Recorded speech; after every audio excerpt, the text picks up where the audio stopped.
عن أبي هريرة رضي الله تعالى عنه قال قال رسول الله صلى الله عليه وسلم حفت النار بالشهوات وحفت الجنة بالمكاره।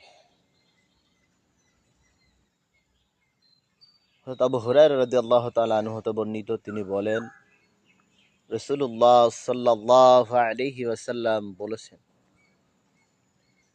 জান্নাতকে জাহান্নামকে সুসজ্জিত করা হয়েছে দুনিয়ার আরাম আয়েশ দিয়ে, আর জান্নাতকে ঢেকে দেওয়া হয়েছে দুনিয়ার কষ্ট দিয়ে।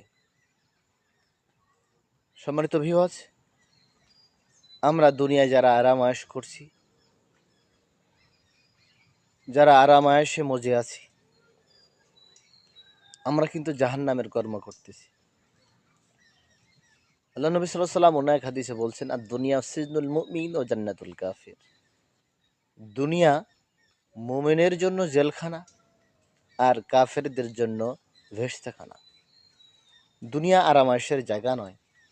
যেমনিভাবে আরামায়েশকে দিয়েই জাহান্নাম ঢেকে দেওয়া হয়েছে, আর দুনিয়ার কষ্ট দ্বারাই জান্নাতকে ঢেকে দেওয়া হয়েছে।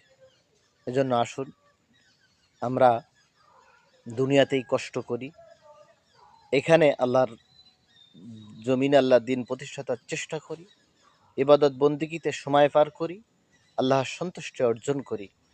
এখানে কষ্ট করেই জান্নাতে পরকালে হাসরে জান্নাতের মেহমান হতে পারি। আল্লাহ তাআলা তৌফিক দিন। আর এখানে আরামাশ করলে অবশ্যই পরকালে জান্নাতের সুখ পাওয়া যাবে না। জাহান্নামকে দুনিয়ার আরামাশ দ্বারা আচ্ছাদিত করা হয়েছে।